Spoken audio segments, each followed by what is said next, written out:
علی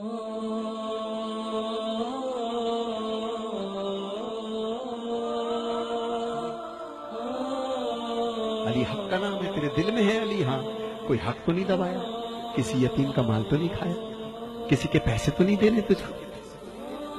تو کہتا ہے جکڑ بندی ہو گئی کاروبار میں، تیرے پاس کچھ بھی ہو کچھ بیچ، اس کا پیسہ پہلا دے دے جو تیرے پاس روز چکر لگا رہا ہے، اس کو آزاد کر، اللہ تجھے آزاد کر دے گا۔ کیو ٹی وی پہ لکھا ہوا تھا جناب، ایک جملہ لکھا ہوا شکیل بخاری صاحب، لکھا تھا ایک صاحب تھے کہ باہر نکلتا ہوں، کبھی کوئی خوف میں رکھتا ہے، کبھی بل خوف میں رکھتے ہیں، کبھی ٹیکس خوف میں رکھتا ہے، کبھی فلاں چیز خوف میں رکھتی ہے، کبھی یہ چیز خوف میں رکھتی ہے، کبھی کاروبار میں بدماش چلے آتے ہیں۔ خدا کی قسم فقیر نے ایک جملہ کہا، کہنے لگا اللہ کہتا ہے جن کا تو وارث ہے اپنے گھر میں ان کو حالت خوف میں نہ رکھ، ورنہ اللہ تجھے باہر حالت خوف میں رکھے گا۔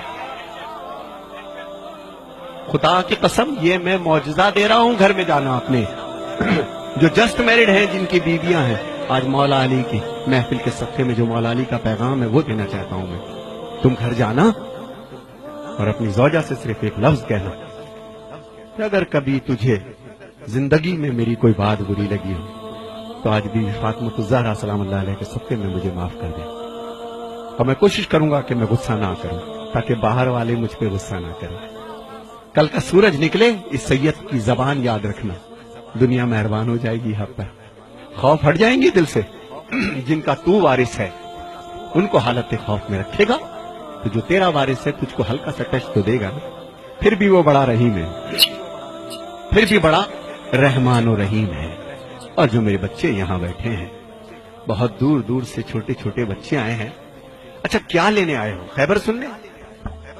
مولوی صاحب سنائیں گے۔ خندق سننے؟ وہ بھی مولوی صاحب سنائیں گے تم کو۔ میں تو بیٹا یہ بتا رہا ہوں کہ تمہارے باپ کے بال اب سفید ہونا شروع ہو گئے، چشمہ لگ گیا ہے بیٹا، تمہارا اسکول نہ جانا ان کے کلیجے کو کاٹ دیتا ہے، تمہارا کاروبار میں دلچسپی نہ لینا جو اتنی تنکا تنکا کر کے تمہارے باپ نے ایک سواری بنائی ہے، تم دیکھتے نہیں ہو کہ گھنٹوں یہ اکیلا بیٹھا کیا سوچتا رہتا ہے؟ تم سمجھتے ہو ٹی وی دیکھ رہا ہے، خدا کی قسم ٹی وی نہیں دیکھ رہا ہوتا، یہ یہی سوچ رہا ہوتا ہے کہ پتہ نہیں ہم میرے یہ 3 بیٹے ہیں 2 بیٹے ہیں، اللہ میرے کاروبار کو سنبھال لے، میری عزت کو سنبھال لے۔ تو میرے بچوں جہاں جہاں مولا علی کہ اس میں تم لوگ آئے ہو، وفادار ہو جاؤ اپنے ماں باپ کے، اس سے پہلے کہ وقت تمہارا گزر جائے، اس سے پہلے کہ تمہاری اولاد ہو جائے۔ ہائے ہائے مزہ تو اس مجلس حسین مولوی صاحب، مزہ تو مجلس حسین کا جب ہے، فقیر کہتا ہے کہ مجلس ختم ہو 250 بچے اپنے باپ کی جوتیاں لے کے کھڑے ہو۔ یہ ہے درس، 10 مجلسوں کا وہ مزہ نہیں، وہ اثر نہیں، صرف مجلس ختم ہو۔ میں نے اپنی آنکھ سے دیکھا، میرا باپ دنیا سے چلا گیا، جب دنیا سے چلا گیا تو میری ماں نے جائیداد رکھی، آؤ اپنے باپ کی جائیداد بیٹو، بین الاقوامی شہرت یافتہ ہو دنیا میں، تمہیں سب جانتے ہیں ندیم سرور، آؤ اپنے باپ کی جائیداد بانٹ لو۔ ہم 6 بہن بھائی بیٹھ گئے، میرے باپ کی جائیداد کیا تھی پتہ؟ 6 جوڑے پوری زندگی کے، ایک ٹین کا بکس، غریب نہیں تھا حالانکہ، 2 ایک جوتا، ایک چپل، ایک چشمہ، 7-8 انگوٹھیاں، ایک ٹوپی، ایک جانماز، یہ جائیداد تھی ندیم سرور کے باپ کی۔ مگر اسی ندیم سرور کے باپ کو ایک دفعہ میں نے دیکھا، بتاتے کسی کو نہیں تھے کہ میں باپ ہوں ندیم سرور کا، اتنے سادہ تھے، رش میں کچل گئے، چشمہ وہ جا کے پڑا، کسی نے پیچھے سے اٹھا رہے تھے، کسی نے دھکا دیا، پیشانی زخمی ہو گئی، میں تڑپ گیا، خدا کے قسم تڑپ گیا ابا۔ میں نے کہا ابو یہ کیا ہو گیا؟ ارے نہیں میرا بچہ، ہائے ہائے جس نے مجھے چلنا سکھایا، جس نے مجھے بولنا سکھایا، جس نے میری ناپاکی کو برداشت کیا، 10 بار میرے سوال کے جواب کو دیا، یہی تمہارے باپ جو بیٹھے ہیں، انہوں نے تمہیں چلنا سکھایا میرے بچوں، انہوں نے تمہیں بولنا سکھایا۔ ماں کے اور باپ کے اب بدن میں وہ طاقت نہیں رہی، شادی ہو گئی تمہاری، اپنے کمرے میں جانے سے پہلے کم سے کم اگر تمہارے پاس وقت ہے تو 1 گھنٹہ اپنے ماں باپ کے پاس بیٹھو، یہ تمہارا انتظار کرتے ہیں، تم کچھ بھی کر لو یہ تمہارے لیے دعا کریں گے، دعا کریں گے۔ شادی ہو گئی، تم گھر میں آئے سیدھے اپنے کمرے میں، تمہیں نئی زندگی مل گئی، مگر وہ آنکھیں، ہائے ہائے وہ آنکھیں اوڑھتی خود تو بوسیدہ لباسوں کے کفن، اور چاہتوں کے پیرہن تم کو پہناتی ہے ماں، ہائے ہائے ہائے ہائے، پہلے بچے کو کھلاتی ہے بڑے ہی شوق سے، بعد میں جو کچھ بچے وہ شوق سے کھاتی ہے ماں. اور پیار کہتے ہیں کسے اور مامتا کیا چیز ہے؟ کوئی ان بچوں سے پوچھے جن کی مر جاتی ہے. خدا تمہارے ماں باپ کو قائم رکھے. میرے بچوں، چاہتے ہو تمہیں علی مل جائے؟ چاہتے ہو تمہیں حسین مل جائے؟ وہ بی بی سرکار حسین کی ماں ہے. کس کو چلا ہے من تو منانے؟ ہے تیرے پاس اتنا بڑا کردار کہ تو حسین کی ماں کو منا لے؟ اس کی جو کنیز تیرے گھر میں ہے نا، تیری ماں، پہلے اس کو منا. پہلے اس کو راضی کر، پھر تیری بی بی راضی ہوگی. خدا کی قسم اس علی کو منانے چلا ہے. ہائے ہائے، یہ غلام جو علی کا، جس نے تجھے چلنا بولنا سکھایا، پہلے اس کو سکھا. تو میرے بچوں، یہ مت سمجھنا تم جتنے یہاں بیٹھے ہو کہ تم چل رہے ہو پھر رہے ہو، تمہارے باپ بے وقوف ہے. نہیں، زندگی گزاری، سب جانتے ہیں کہ تمہارے تیز قدم کس چیز کی نشاندہی ہے. تمہارا اٹھنا بیٹھنا، کیا سوچ رہے ہو، کیا باتیں کرتے ہو، ان بچوں تمہارے ماں باپ کو سب پتا ہے. لیکن ان کو کبھی کبھی خوف ہو جاتا ہے کہ بچہ بڑا ہو چلا ہے، کہیں بدتمیزی نہ کر جائے. تو میرے بچوں، جنہوں نے تمہیں پال پوس کر کے جوان کیا ہے، آج اپنے باپ کا کاروبار دیکھو. اور وہ بچیاں جو اپنے بھر کے انتظار میں ہیں، میرا بیٹا، بیٹیوں جوان ہو رہی ہے، ایک بات ذہن میں یاد رکھنا کہ جو ماں باپ تمہاری زندگی کا فیصلہ کریں، وہ گویا بی بی فاطمہ الزہرا نے فیصلہ کیا تم لوگوں کا.